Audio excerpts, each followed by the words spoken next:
بسم اللہ الرحمن الرحیم، السلام علیکم۔ میں ہوں سیبی اعظمی، آپ دیکھ رہے ہیں فیس بک اور یوٹیوب۔ بدھ کا دن ہے آج 19 فروری، اور آج اہم خبریں جو میں آپ کے سامنے رکھنے جا رہا ہوں اس کا ورلڈ آرڈر کے ساتھ معاملہ جڑا ہوا ہے۔ یہ تبدیلی کا فیصلہ جو ہے اس سے پاکستان کے حالات، خان کی رہائی اور یہ سارے معاملات جڑے ہوئے ہیں۔ یورپ میں بڑی اہم شخصیات کی میٹنگز ہو رہی ہیں۔ آرمی چیف برطانیہ میں انتہائی اہم دورہ، یہ فیصلہ کن مراحل کا دورہ ہوگا، اور نیو یارک میں اقوام متحدہ میں حکومتی ملاقاتیں ہو رہی ہیں۔ نئی بلاکس، نئی سیاست جس کے اثرات پاکستان پر آئیں گے، کیونکہ امریکہ روس کے تعلقات، اختلافات ختم ہوئے ہیں اور اب ٹارگٹ اگلا برطانیہ ہے، اور برطانیہ میں وہاں کے بینکوں سے اربوں ڈالر کا سونا امریکہ میں شفٹ کیا جا رہا ہے۔ پورا ورلڈ کا ایک شفٹ ہو رہا ہے جس میں ٹرمپ کے حامی اور مخالفین دو دھڑے بن چکے ہیں۔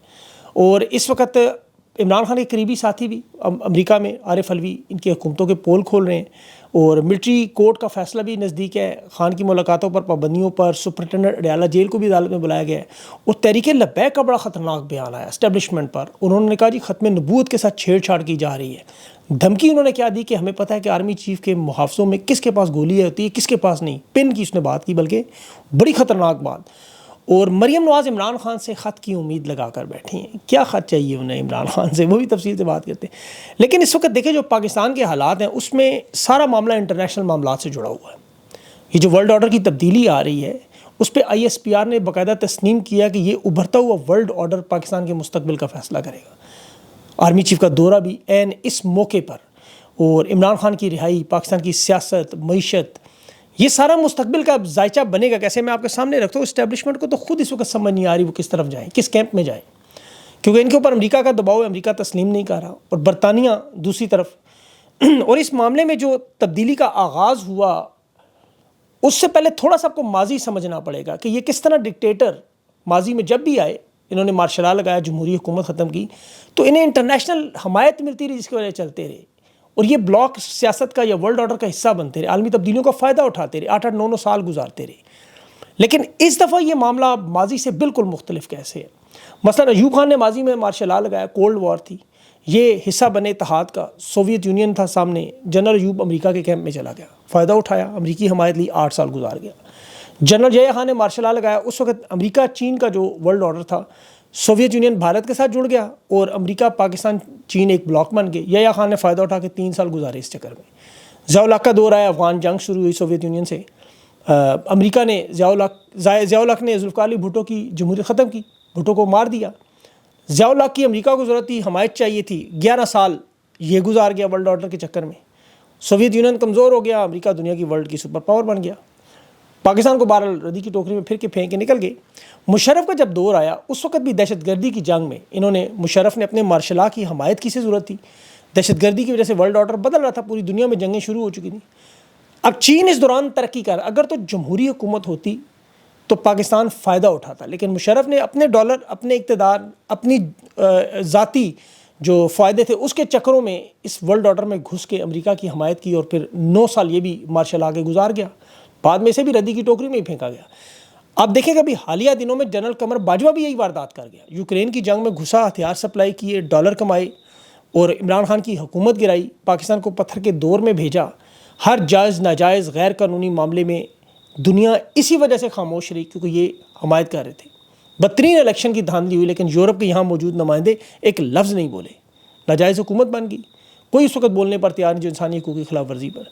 اب یہی واردات اب آگے بھی چل رہی ہے، ابھی بھی چل رہی ہے۔ ابھی دیکھیں آرمی چیف کا جو دورہ برطانیہ کا ہے، اب اسی تناظر میں اس کو دیکھیں، لیکن یہاں ان کے لیے بہت بڑا سرپرائز آ گیا، تبدیلی آ گئی، اور وہ امریکہ کی مخالفت میں اس دفعہ ورلڈ آرڈر بن گیا۔ پہلے ہمیشہ امریکہ بناتا تھا، معاملات کیوں بدلے؟ پاکستان ہمیشہ امریکہ کے کیمپ میں جاتا رہا، آپ کو پتہ ہے یہ پہلی دفعہ امریکہ کی مخالفت میں جا رہے ہیں، کیونکہ ڈونلڈ ٹرمپ غیر روایتی صدر سسٹم کا حصہ نہیں ہے، وہ ان کی حکومت کو مارشل لا کو تسلیم نہیں کر رہا۔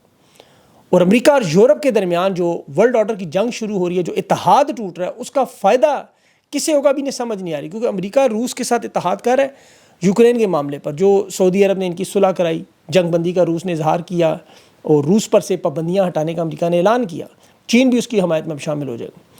اس کا رد عمل یورپ سے بڑا سخت آیا۔ یورپی یونین کا جو پیرس میں ہنگامی اجلاس، وہ تمام یورپی رہنما اکٹھے ہوئے کہ امریکہ بے شک یہاں ان پہ پابندیاں ہٹائے، جو مرضی کرے، ہمیں نظر انداز کرے، ہم مزید پابندیاں لگائے، اور انہوں نے روس کے ایلومینیم اور تیل کی برآمدات پر مزید پابندیاں لگا دی۔ اب امریکہ کے یورپ کے ساتھ اس وقت مسائل بہت زیادہ بڑھ چکے ہیں۔ ایک تو یوکرین کا معاملہ ہے ہی ہے، دوسرا ٹرمپ کے جو نائب صدر جے ڈی وینس، اس نے برطانیہ یورپ میں اظہار آزادی پر قدغن لگانے والے قوانین پر تنقید کی۔ جرمنی میں جو کانفرنس ہوئی اس نے کھل کے بات کی، اور اس کے بعد پھر امریکہ نے تجارتی پابندیوں کا، ٹیرف کا معاملہ، اس کی وجہ سے جو امریکی بینکوں میں ڈالر کے، آپ کو پتہ ہے جو سونا پڑا ہے وہاں، اس کی ٹرانسفر شروع ہو گئی۔ یورپ پر ٹیرف عائد کرنے کی اس نے صرف بات کی تو امریکہ میں اس وقت آپ کو پتہ ہے سونے کے ذخائر 106 ارب ڈالر تک پہنچے ہوئے ہیں۔ لندن میں اس کی وجہ سے سونے کی قیمت میں $20 کی کمی شروع ہو گئی۔ جے بی مورگن اور HSBC جیسے بینک نیو یارک سونا منتقل کرنے لگے بینکوں سے نکال کے۔ اب یہ جو بلاک ریاست میں آپ کو پتہ ہے امریکہ کی طاقت ہے، وہ ہے ان کا محفوظ اور خفیہ تنصیب، جہاں سونے کا سب سے بڑا ذخیرہ کنٹکی میں $425 ارب کا۔ یہ دنیا میں کسی ملک کے پاس اتنا سونا نہیں ہے، اور اتنا سیکرٹ ہے کہ 1974 میں میڈیا اور کانگریس کے چند لوگوں کو دکھایا گیا، تو اس کے بعد کبھی کسی کو نہیں دکھایا گیا۔ امریکی سینیٹرز بھی نہیں جا سکتے ہیں۔ فورٹ ناکس اسے کہتے ہیں۔ یہاں اب ایلن مسک نے ٹویٹ کی کہ یہاں سے سونا چوری ہو کے برطانیہ گیا ہوا ہے، وہ کہتا ہے اس کو آڈٹ کریں ہم، اور یہ امریکی صدر کروا سکتا ہے۔ یہ بھی معاملہ برطانیہ میں پھیلا، اور وہاں برطانیہ سے جو سونا تھا وہ فوراً امریکہ ٹرانسفر ہونا شروع ہو گیا۔ یا گوگل پہ چیک کریں جا کے صورتحال کیا بن گئی۔ اب ڈونلڈ ٹرمپ کی اس وقت مخالفت اور حمایت میں یورپ میں اور برطانیہ میں بڑی تعداد ہے۔ یوکرین کے ساتھ تعلقات بحال ہوتے، جنگ ختم ہوتی ہے، یورپی یونین سے تسلیم نہیں کر رہی، اور امریکہ اور یورپ کے اختلافات بڑھ جائیں گے۔ اب اس کا امپیکٹ جیو پولیٹیکل امپیکٹ، یعنی جغرافیائی جو سیاست ہے، جس میں علاقائی استحکام کانفرنس میں پاکستان بھی شامل ہے۔ اس وقت آرمی چیف کی شرکت ہے برطانیہ میں، یہ اسی معاملے پر ہے۔ اب اس وقت پاکستان کی حکومت کے امریکہ کے ساتھ تعلقات نہ ہونے کے برابر ہیں۔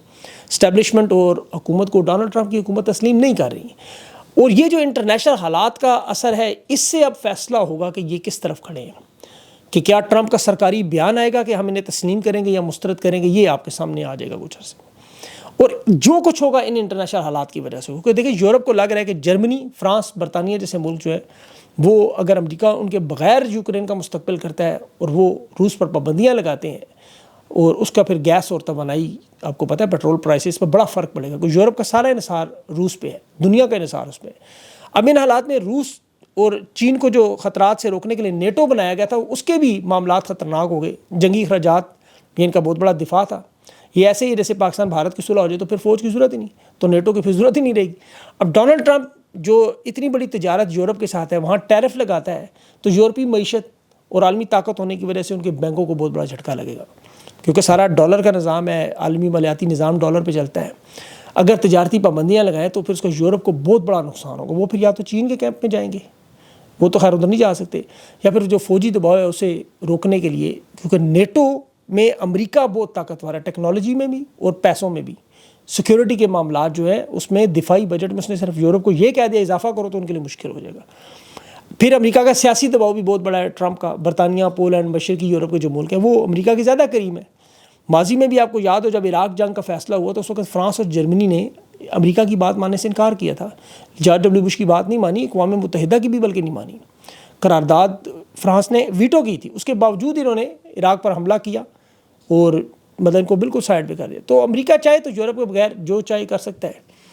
اب یورپ اپنا بہت بڑا اتحاد بنانے کی کوشش کر رہا ہے، اور پاکستان کو بھی اس میں پارٹنر رہنا چاہیے۔ جو نیا ورلڈ آرڈر ہے یہ پاکستان کی شرکت چاہتے ہیں۔ چھوٹے ہتھیار یوکرین کو یہیں سے ملیں گے۔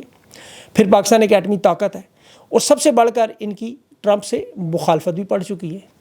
اب ہوگا کہ آج جو کچھ ہوگا انہی حالات کے تناظر میں ہوگا، اور اگلا ٹارگٹ جو ہے ٹرمپ کا وہ برطانیہ نظر آ رہا ہے۔ پاکستانی اسٹیبلشمنٹ جو کوشش کر رہی ہے کہ ان کے کیمپ میں جائیں، یہ بھی مارے جائیں گے بری طرح، کیونکہ دیکھیں یہ اگر برطانیہ کے ساتھ گئے تو پھر ٹرمپ انہیں بھی نہیں چھوڑے گا۔ اس نے تو دیکھیں بھی 4-5 ممالک رگڑا لگایا، یہ ظاہر طاقت کا کھیل ہے۔ اب انہیں حکومت کا اپنی سہارا لینے کے لیے کسی نہ کسی اتحاد کا حصہ بننے پڑے گا۔ چین نے انہیں جھنڈی کرا دی ہے پہلے ہی، روس کے ساتھ ان کے تعلقات بن نہیں سکتے، تو اگر یورپ کے ساتھ یہ چند جو ملک ہیں ان کے ساتھ جڑے تو وہاں سے بھی انہیں انسانی حقوق کا دباؤ کا معاملہ آئے گا۔ تو ان کے لیے حالات مناسب نہیں ہیں کسی صورت میں بھی۔ اسحاق ڈار اقوام متحدہ میں ملاقاتیں کر رہے ہیں ابھی، وہاں 21 صفحات کی عمران خان کی رہائی پر پوری ایک رپورٹ ہے، اس کے 6 مہینے پورے ہو چکے ہیں۔ اقوام متحدہ کے وفد نے اس پہ بھی دورہ کرنا ہے، اور وہ کہہ رہے ہیں عمران خان سے ملاقاتوں کی بھی بات ہو رہی ہے۔ اب یورپی یونین IMF پہلے دورے کر کے جا چکے ہیں۔ عارف علوی امریکہ میں اس وقت امریکی ٹی وی پر بیٹھ کر ان کی بربریت کو، ان کے الیکشن کی دھاندلی کو، عمران خان کی جو غیر قانونی بے گناہ قید ہے اس کا ذکر، انسانی حقوق کا معاملہ، اس کی گونج اس وقت پوری دنیا میں نظر آ رہی ہے۔ عارف علوی نے جو ملٹری کورٹس کا معاملہ ہے اس کا ذکر کیا، سویلین کے ٹرائلز کا معاملہ کیا تو کس طرح لوگوں کو گھروں سے اٹھایا گیا, کس طرح اغوا کیے گئے. یہ انٹرویو کی گونج آپ صرف سوشل میڈیا پہ نہیں, ابھی آپ کو اس کے بعد اس کے افیکٹس نظر آنا شروع ہوں گے. بالکل اسی طرح خان کی آواز آپ کو صبح دوپہر شام سنائی دی جاتی ہے نا, جو 3 سال سے بند کرنے کی کوشش ہے, اس کے امپیکٹ دیکھیں. نام کو چھپانے کی کوشش کرتے رہے, لیکن چونکہ پڑھے لکھے نہیں, سیکھنے کی کوشش نہیں کرتے, اور تاریخ تو بالکل نہیں پڑھتے کہ کاٹے لگانے والے, مٹانے والے خود کیسے مٹتے رہے. انہیں یہ سمجھ نہیں آ رہی کہ سیاسی جماعت اور سیاسی رہنما عوام میں جو موجود ہے وہ نہیں مٹ سکتا, نہ کٹ سکتا ہے. وہ تب کٹتا ہے جب اس کا نام, اس کا ذکر ختم ہو, لوگ نام لینا بند کر دیں, عوامی منظرنامے سے خود ہی غائب ہو جائے. ایوب خان, یحییٰ خان, ضیاء الحق, مشرف, باجوہ, ندیم انجم, قاضی فائز, بڑی لمبی لسٹ. کدھر ہیں یہ؟ بدنامیوں کی اتھاں گہرائیوں میں گم. طاقتور سے طاقتور ڈکٹیٹر جب عوام نے نظر انداز کیا, نام صرف لینا چھوڑا, ختم ہو گئے. پیپلز پارٹی کا حال آپ دیکھ لیں, آپ کے سامنے. نواز شریف کو دیکھ لیں, گلیوں کی سیاست. نواز شریف تو سیاست میں بالکل ارریلیونٹ ہو چکا ہے. سیاستدان کی زندگی جب اس پہ گفتگو ہو, چاہے مخالفت میں ہو, حمایت میں ہو. خان پاکستان کی سیاست کا محور ہے, ہر مجلس کی گفتگو اس پہ, اس کے حامی ہوں, مخالف ہوں, تذکرہ, سیاسی بحث خان پہ لازمی. میڈیا ہو, عوام ہو, سیاستدان ہو, سب کی گفتگو گھوم پھر کے عمران خان کی طرف. خان کا بیانیہ ملکی سیاست میں اس قدر حاوی ہے کہ اس کے بغیر سیاست کا تصور ہی ادھورا ہے. وہ جیل میں, لیکن ہر نیوز بلٹن میں, ہر سیاسی تجزیے میں, ہر عوامی مجلس میں مخالفین چاہے لاکھ کوشش کرے خان کا تذکرہ ختم نہیں کر سکتے. پاکستان کی سیاست کی دھڑکن ہے عمران خان کا نام. یہ اس کا جو بیانیہ ہے سیاست کی اصل روح بن چکا ہے. عدلیہ کے فیصلے خان کے خلاف آئیں, حمایت میں آئیں, پاکستان کے مستقبل کا تعین صرف اور صرف عمران خان کر رہا ہے, کیونکہ وہ ایک سیاستدان نہیں ہے, وہ ایک تحریک کا نام ہے. آپ پیپلز پارٹی نون لیگ کے لوگ جس ٹاک شوز میں جائیں وہ خان کے نام سے شروع کرتے ہیں, خان کے نام سے ختم کرتے ہیں. مریم نواز کا ہر جلسہ عمران خان عمران خان عمران خان ہوتا ہے. ایک تو ظاہر ہے وہ نوجوانی سے خان سے ایک الفت, آپ کو پتا اس دور کی خواتین کی, بہت بڑا ہیرو تھا خان, لاکھوں کروڑوں دل اس نے توڑے جب شادی کی, سب کو یاد ہوگا. کچھ ناراض ہیں آج تک, کچھ اس پہ غصہ آپ کو اسی لیے نظر آتا ہے, لیکن اصل مقبولیت خان کے نظریے کی بنیاد پہ ہے. اب مریم نواز صاحبہ کی خواہش ہے عمران خان مجھے خط لکھے. اب خط عمران خان نے کیا لکھنا ہے؟ وہ اب کوئی مشورہ, کوئی نئی فلم تو نہیں عمران خان نے بنانی, کوئی اداکاری کا تو نہیں پوچھنا, کوئی گانا گوانا ہے, کوئی ٹک ٹاک بنانی ہے. عمران خان کیا خط لکھ کے پوچھے, کیا کرنا ہے؟ خط عمران خان نے اسے لکھنا ہے جسے طاقت پہ قبضہ کیا ہو. عمران خان آرمی چیف کو لکھتے ہیں, وہ اس نظام کے اندر رہتے ہوئے لڑ رہے ہیں. حالانکہ ابھی اسلام آباد کے ایک جج نے صرف 3 حلقوں کے فارم 45 منگوائے دھاندلی کے سلسلے میں. اسٹیبلشمنٹ نے پوری کی پوری ہائی کورٹس اڑا کے رکھ دی, آئین اور قانون درم برم کر کے رکھ دیا, صرف فارم 45 منگوائے الیکشن دھاندلی کو روکنے کے لیے. لیکن خان اس کے باوجود انہی عدالتوں سے لڑ رہا ہے. اور یہ بھی سب کو پتہ ہے ملٹری عدالتوں میں کیا فیصلہ ہوگا. 560 دن جیل میں رہنے کے باوجود وہ پہلے دن سے نظریے پر کیوں قائم رہا ہے؟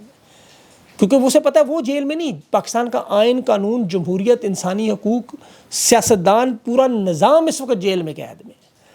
اور اسے قید کرنے والوں کو وہ بار بار اسی لیے یاد کراتا ہے آئین کی پاسداری کرو. اب مریم نواز کو, آصف زرداری کو کیا کہ حلف کی پاسداری کرو.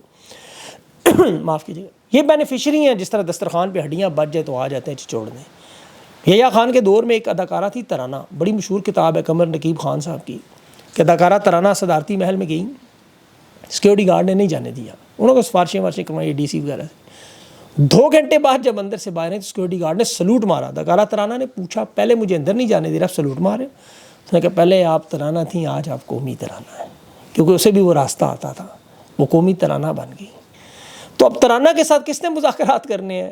اب ان کے چچا سے وہ دیکھیں بات, وہ اس نے کہا میں نئے عمران خان کی ختم کرنے پہ تیار ہوں, پارلیمنٹ میں عمران خان کا اپوزیشن لیڈر بن جائے. خان نے ہنس کے اسے ٹال دیا. ان کی ذاتی کنیزیں دعویٰ کرتی ہیں بڑی ترقی ہوگی. 7 مہینوں میں 4.58 کروڑ ڈالر کا صرف قرضہ لیا ہے, صرف 7 مہینوں میں. 3 کروڑ روپیہ منٹ کے حساب سے قرضہ بنتا ہے. وہ بھی کہاں لگے سرجریوں پہ, جہازوں پہ, وزیر اعلیٰ کے دفتر پہ. اب تو بیٹا بھی آ گیا ان کے, جنید صفدر, ڈاکٹر شہباز گل کہہ رہا تھا. لیکن اگلا ان کا مستقبل 10 سے 20 سال ملک سے باہر ہی ہے, یہ یاد رکھیے گا.